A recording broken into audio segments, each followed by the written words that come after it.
ono ye Wolokoso. Wolokoso mu weekend taxi. Wolokoso mu weekend taxi. Wolokoso mu weekend taxi.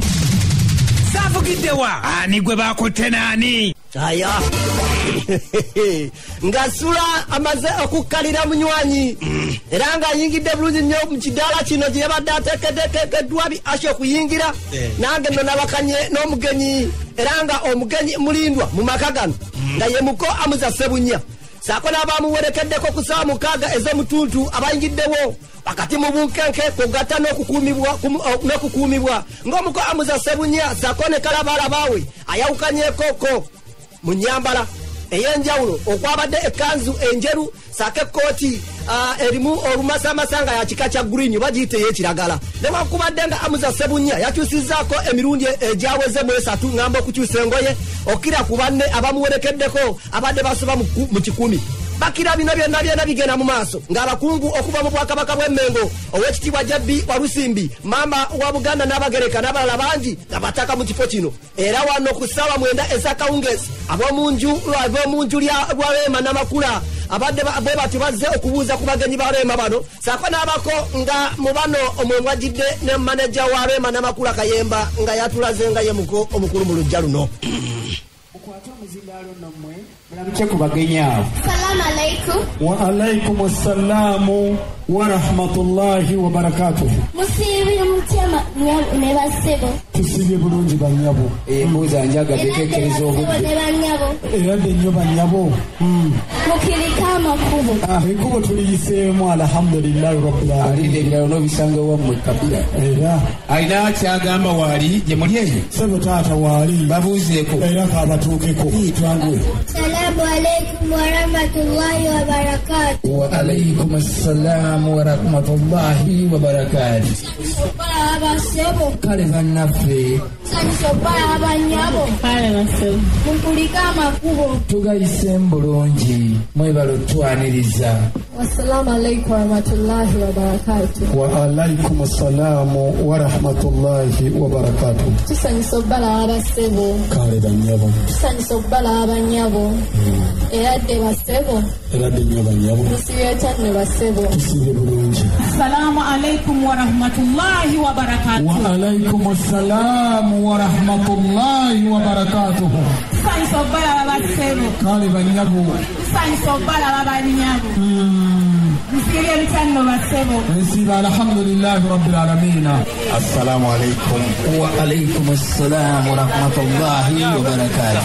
Sanyiza okukola abasebo. Kale basebo. Sanyiza okukola abanyabo. Kale basebo. Mukulike amakubo. Kale basebo. Epimeemu. Mukulu si yakwepimamu. Ne Hamuza wedda yenyeenya nga bonna bazze. Wabo nga teyenyeenya. Aya. Nga tetuddanenya abagenyi bazze ku mukolo guno nandiki okunenya basula oba yadde kakalamu okuba ku mukolo guno. Akageri we kali nti nawe obuvunaanyizibwa okuba mu gavumenti y'omunywanyi Idrisa Kezo Musuuza eyalabuniga. Munywanyi nakoze bibiri. Nakoze ogenda ku mukolo okunyumirwa saako tokulopera abayimbi bwatu abeyiye ku mukolo guno. Eno nno ye lisiti y'abayimbi abeyiye ng'abawendule ku mukolo guno okujja okunyumirwa.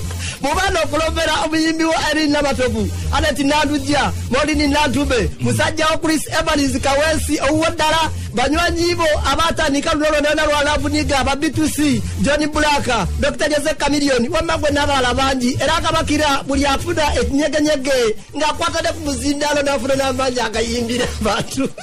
Kujitato mwagalwa era batwala abagenyi wolala balungerade era batwala abagenyi kalolwala era balungi mwetale era batwala abagenyi yemaka otera kala mumulo yakabizo mulagatira yagaragazara kuza nsalyo mwana yagaragazara kuza nsalyo mwana nizitsa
Aya.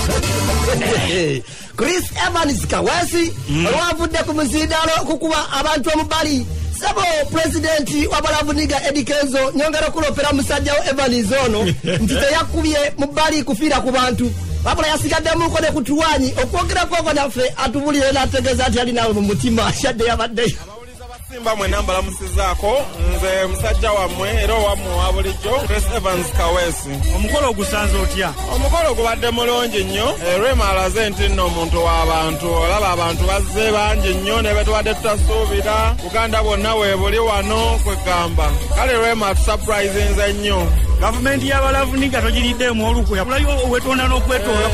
Nasoose kuweereza bubaka bwetonda.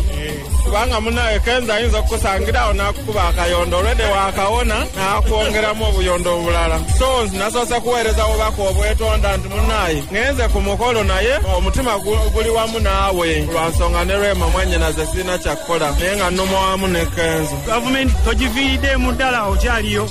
Nina okubeerawo kuba tulina okukumaakuma Kenzo. Omuntu bw'otomukumaakuma ayinza okwetukira awo ssebo. Yogera gyoyogera olinga nti olina essubi nawe ojja mu maaso awo jagala leka nkoleyo omukolo. Guno omukolo nga bwe guwedde mulinde omukolo ogw'amaanyi ogugenda okuba ogugenda kumenya emiti.